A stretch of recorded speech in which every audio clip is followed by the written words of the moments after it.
আসসালামু আলাইকুম guys, take মামা চ্যানেল আপনাদের সকলকে স্বাগতম। আজকে টেক মামা চ্যানেলে মাইক্রোসফট এক্সেলের 4 নম্বর ভিডিওতে। সো আজকে ভিডিওটা থাকবে হচ্ছে টোটাল খুব ইম্পর্টেন্ট কথাগুলো বিষয় নিয়ে। আশা করি আজকের ভিডিও থেকে টোটাল কাজ আমাদের শুরু হতে যাচ্ছে। সো গাইস, আজকে দেখে প্রত্যেকটা ভিডিও খুব প্রপারলি খুব ঠিকভাবে দেখুন। আশা করি প্রত্যেকটা ইনফরমেশন ভিডিও হবে আপনাদের জন্য। সো আমি প্রথমে কন্ট্রোল-A দিয়ে সবগুলো সিলেক্ট করে নিলাম, তারপর ডিলিটে ক্লিক করলাম, কিবোর্ড থেকে সব ডিলিট। হ্যাঁ, এভাবে ডিলিট করা যায়। আবার আপনাদের মতো করে এভাবে সিলেক্ট করেও এখান থেকে ডিলিটে ক্লিক করেও ডিলিট করা যায়। সো আমি আমার মতো করে ডিলিট করে দিলাম। এখন আমি যা করতে চাচ্ছি সেটা হচ্ছে ফার্স্ট অফ অল আমি সব কিছু ডিলিট করে দিই, কারণ এটা আমার প্রয়োজন নেই এখন। আচ্ছা, হ্যাঁ, এরকমভাবে মোটামুটি শো হবে। তবে আমরা অনেক সময় দেখি যে আমাদের নিচে কাজ করার আগে এখানে একটা ডায়লগ বক্স থাকে, এখানে অনেক কিছু লেখা থাকে যে আমি এখন এই বিষয়ে লিখতে চাচ্ছি। সো এই কাজটা কীভাবে আপনি করে নেবেন, ওই স্পেসটা কীভাবে নেবেন। যেমন এখন যদি আমি লিখে যে বাংলাদেশ বাংলাদেশ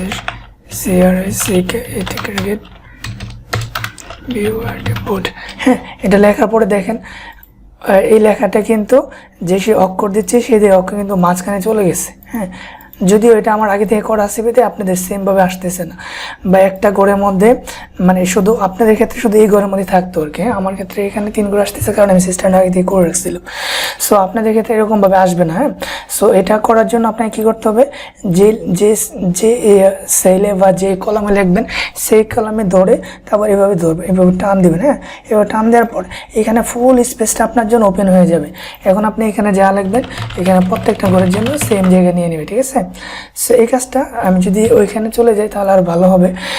আচ্ছা, এই লেখাটা আমি ফুল লেখাটা থেকে কপি করে নিয়ে নিই। দেখেন এখানে কপি করলে কিন্তু শুধু আমার ফুল লেখাটা কপি হইতেছে না, কি কপি হইতেছে, এই কলমে যা আছে শুধু সেটাই কপি হইতেছে। দেখেন আমি কিন্তু চাইছিলাম যে আমার এই কলমটা ফুল যতটুকু লেখা আছে এতটুকু লেখার মধ্যে একটা কলম থাকবে, বাট এখানে কিন্তু 3টা কলম নিয়ে আমার ফুল লেখাটা আসছে। সো আমি যদি এখানে একটু লিখি, তারপর লেখার পর এখানে ক্লিক করার পর যদি আমি মাউসটা ধরে একটু আমি টান দিই, টান দেওয়ার পর যদি আমি এখানে লেখা কোনো লিখি বা পেস্ট করি তাহলে দেখেন আমার ফুল এখানে একটা মাউস করে নিয়ে নিছি, একটা স্পেস নিয়ে নিছি। এই জিনিসটা আরও ইজিলি বুঝবেন যদি আমি একটু এটা বড় করে।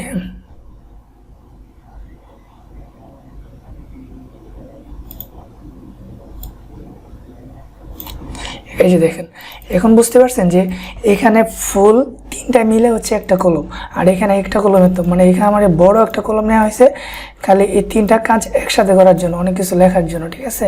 সো আপনি খুব সহজে এখানে বড় রকম স্পেস নিয়ে কালার চেঞ্জ করে আগে হেডিং করে নিতে পারেন বা হেডলাইন করে নিতে পারেন যে আমি এই সম্পর্কে এখন কথা লিখবো বা এই হবে বা সেই হবে। হ্যাঁ, আশা করি সিস্টেমটা বুঝতে পারছেন আমি যে জিনিসটা আপনাদের বোঝাতে চাচ্ছি, কারণ অনেক ক্ষেত্রে আপনাদের এটা প্রয়োজন হবে, ঠিক আছে। এরকমভাবে একটা হেডলাইনের প্রয়োজন পড়ে আর কি। তো সেই ক্ষেত্রে এইখান থেকে হেডলাইনটা আপনারা নিজেদের মতো করে আইডেন্টিফাই করে নেবেন। এটা হচ্ছে সেই হেডলাইনের সিস্টেমটা।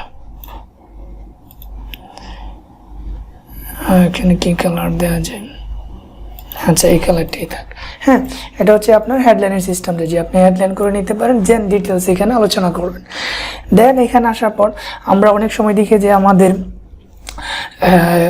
কোনো লেখার পরে ইয়ার প্রয়োজন পড়ে। যেমন এই যে যেমন লেখলেন S2, যদি আমি বড়াতে লিখি S2O, আমাদের S2O লেখার পরে কিন্তু এটা আমাদের এই S2 যে এই লেখাটা কিন্তু নিচে থাকবে, ঠিক না। যদি আমি দেখেন যে MC² M=CM², এরকম CM², হ্যাঁ, এখানে মনস্থান এরকম একটা সূত্র আছে।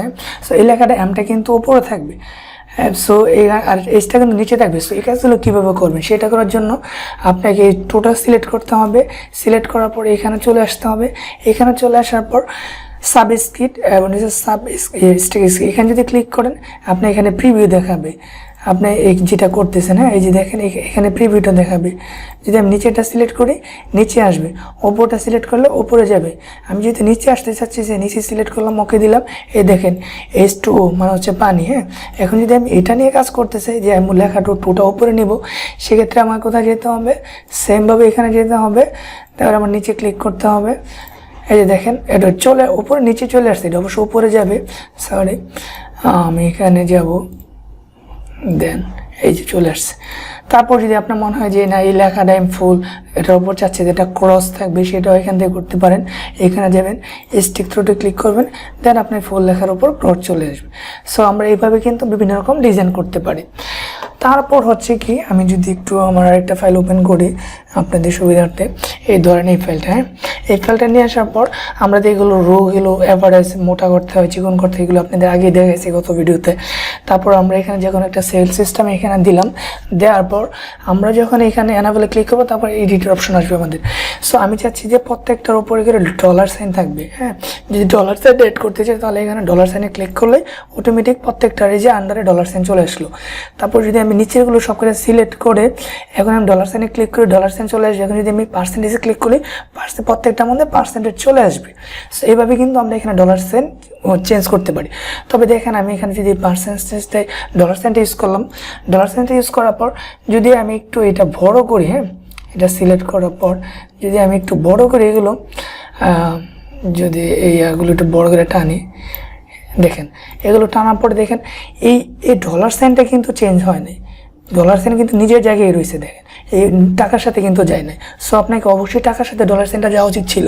তো সেই কাজটা কীভাবে করবেন, সেই কাজটা করার জন্য যতটুকু নেবেন ততটুকু সিলেক্ট করে নেবেন, বা আগে থেকে যদি কাস্টমাইজ করা রাখেন তাহলে এটা হবে না।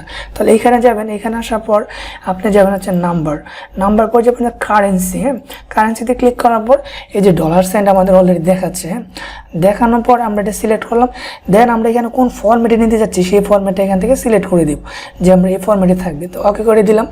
এখন দেখেন আপনি যত বড়ই করেন যত ছোটই করেন ডলার সাইন কিন্তু আপনাকে ছেড়ে যাচ্ছে না। এই যে এটা কিন্তু আমি এখানে কাজ করছি যেহেতু এটা এখানে শো করতেছে, এই দেখেন ডলার সাইন কিন্তু আপনাকে ছেড়ে যাচ্ছে না। তবে আপনার যদি মনে হয় না ডলার সাইন আমি রাখবো না, আগের মতোই ভালো, আপনি সেমভাবে এখানে গিয়ে এখানে নান করে দিবেন, ডলার সাইন এখান থেকে অটোমেটিক চলে যাবে, ডলার সাইন নিজের মতো করে থাকবে। ঠিক আছে। সো আপনি ডলার সাইন এখানে অ্যাড করতে পারেন, পার্সেন্টেজ অ্যাড করতে পারেন, এটা হলো ডলার সাইন পার্সেন্টেজের কাজ। দেন এখন যদি আপনি মনে করেন বর্ডার নিয়ে কাজ করবেন, বা আমি বর্ডার কাজটা একটু আরেকটা টিউটোরিয়াল দেখাবো। এখন আরেকটা অপশন যদি আমি এখান থেকে একটু দেখাই আপনাদেরকে, এই চারটা যে অপশনটা, হ্যাঁ এই চারটা অপশনের জন্য যদি আমি আলাদা একটা খুলি, তাহলে যে এইখানে যদি একটু চলে আসে আপনাদের সুবিধার্থে, এখানে দেখেন আমি যখন এখানে এটা নিচ্ছি দেখেন কি হচ্ছে, এখানে হচ্ছে কি আমার লেফট অ্যালাইন, হ্যাঁ এবং এটা হচ্ছে ওদের টপ, তার মানে কি আপনার অ্যালাইন টেক্সটটা লাগতেছে হচ্ছে আপনার লেফট সাইডে, এবং আপনার যে এই লেখার পজিশনটা আছে সেখানে রাখতে হচ্ছে টপ, তাহলে দুইটা একসাথে কাজ করতেছে। এখন আপনার হচ্ছে যদি মিডল, হ্যাঁ এই যে মিডলে ক্লিক করলাম, এইখানেও মিডল এইখানেও মিডল, তার মানে হচ্ছে আমার টেক্সটগুলো মিডল, আমার এটার পজিশনগুলো হচ্ছে মিডল, হ্যাঁ। তারপর যদি আমি এখানে ক্লিক করি দেখেন আমার হচ্ছে অ্যালাইন হচ্ছে রাইট মাঝখানে, এই যে মাঝখানে আছে, হ্যাঁ আর হচ্ছে আমার টেক্সটের সিস্টেম হচ্ছে থাকবে কি একদম লেফট সাইডে। সো এই চারটা এখানে যদি আবার ক্লিক করে দেখেন আমার টেক্সটের সিস্টেম হচ্ছে একদম নিচে কর্নারে, এবং টেক্সটের হচ্ছে ডান সাইডে, হ্যাঁ রাইট সাইডে।